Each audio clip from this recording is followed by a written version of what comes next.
తెలంగాణ రాష్ట్ర రవాణా బీసీ సంక్షేమ శాఖ మంత్రి పొన్నం ప్రభాకర్ గారు ఉన్నారు. పొన్నం ప్రభాకర్ గారు, ఆటో డ్రైవర్ల ఇష్యూ నడుస్తుంది. ఆటో డ్రైవర్లు ఆత్మహత్యలు చేసుకుంటున్నారు. కారణం కాంగ్రెస్ ప్రభుత్వం. మహిళలకు ఉచిత ప్రయాణం వల్ల తమ ఉపాధి పోయింది, బ్రతుకు తెరువు కరువైంది. ఆటోలకు ఫినాన్స్ కూడా కట్టుకోలేకపోతున్నామని ఆందోళన వ్యక్తం చేస్తున్నారు. ఏం చెప్తారు వాళ్ళకి? ఎలాంటి భరోసా ఇవ్వబోతున్నారు? వాళ్ళ సమావేశంలో మీరు వాళ్ళ మాటలు వింటే ఆశ్చర్యపోదురు. వాళ్ళు చెప్పారు గత 10 సంవత్సరాలుగా ప్రభుత్వం ఆటో రంగానికి సంబంధించి ఎప్పుడు పిలవడం కానీ, సంస్కరణలు కానీ, ఆటో కార్మికుల సంక్షేమాన్ని కానీ తీసుకున్న చర్యలేమీ లేవు. ఇప్పుడు వచ్చి 15,000 నెలకి ఇవ్వాలని హరీష్ రావు మాట్లాడుతున్నాడే, సాధ్యమైన మాటేనా? అది ఆచరణ సాధ్యమా? రాజకీయంగా మాట్లాడుతూ ఉన్నారు అని గట్టిగా విమర్శిస్తూ ఉన్నారు. ఆటో ఛార్జీల పెంపు 2000 మా ప్రభుత్వం వచ్చిన తర్వాత 6లో 7లో 11 2011లో ఆనాడు బొత్స సత్యనారాయణ గారు చేసినారు. 11 నుంచి 20. డీజిల్ 50 రూపాయలు పెరిగింది లీటర్కి, ఆనాటికి ఈనాటికి. వీళ్ళు ఏం చేయలే. ఆటో కార్మికులకు సంబంధించి స్క్రాప్ కింద తీసేటువంటి ఒక పర్మిట్ ఇష్యూ లోపల 2,50,000 ఆటో కొంటే 2,50,000 పెట్టి మళ్ళీ పర్మిట్ కొనుక్కునేటువంటి పరిస్థితి ఏర్పడేది ఈరోజు ఇక్కడ. సో అనేక సమస్యలు ఉన్నాయి.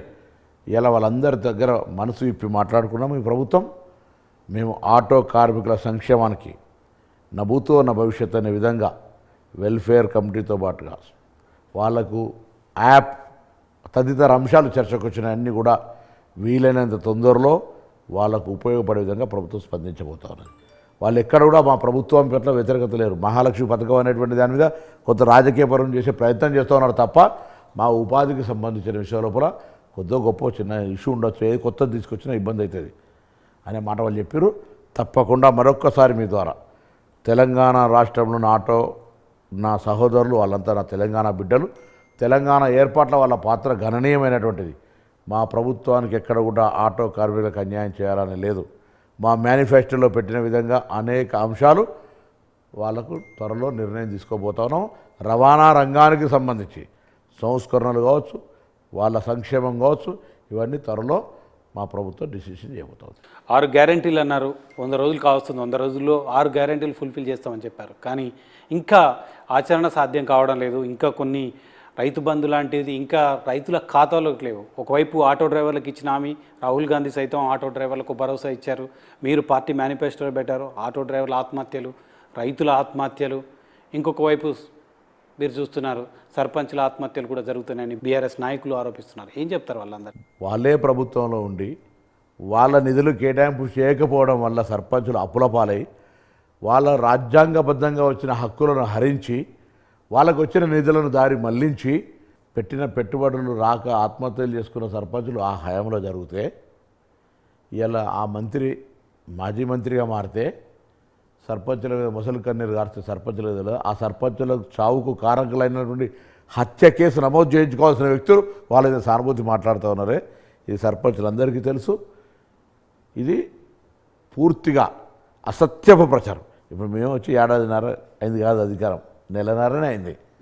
అది తెలియక వాళ్లకు నలుగురు కలిసి కేసీఆర్, హరీష్ రావు, కేటీఆర్, కవిత, సంతోష్ 5 400 అంటే 4 కలిసి మమ్మల్ని 420 అంటున్నారు. ఎందుకైందో ఏమి మునిగింది? ఇప్పుడు మీరు 10 ఏళ్ళుగా ఉండి ఉపాధి ఉద్యోగం దానికి సంబంధించిన నిరుద్యోగ వృత్తి ఇవ్వకపోయినా, పెన్షన్లు మళ్ళీ కొత్త ఇవ్వకపోయినా, లేదా రైతు రుణమాఫీ చేయకపోయినా, డబుల్ బెడ్రూమ్లు ఇవ్వకపోయినా, అనేక కార్యక్రమాలు మీరు జరగకపోయినా, ఎన్నికల సందర్భంలో మాత్రమే బీసీలకు 5-10 మందికి రుణం ఇచ్చిన తర్వాత బీసీలకు మొత్తం వ్యవస్థనంతా నాశనం చేసిన, గతంలో 2004 నుంచి 14 దాకా బీసీ, ఎస్సీ, ఎస్టీ విద్యార్థులకు మెచ్చార్జీలు గ్రీన్ ఛానల్ ద్వారా వచ్చే నిధులు కేటాయింపును ఆపిన, విద్యా వ్యవస్థ నిర్వీర్యం చేసిన, ఇలా మీరే మా మీద ఇట్లా మాట్లాడితే ఇట్లా దయ్యాలు వేదాల వల్ల ఇచ్చినట్టు మా ప్రభుత్వం కట్టుబడి ఉంది.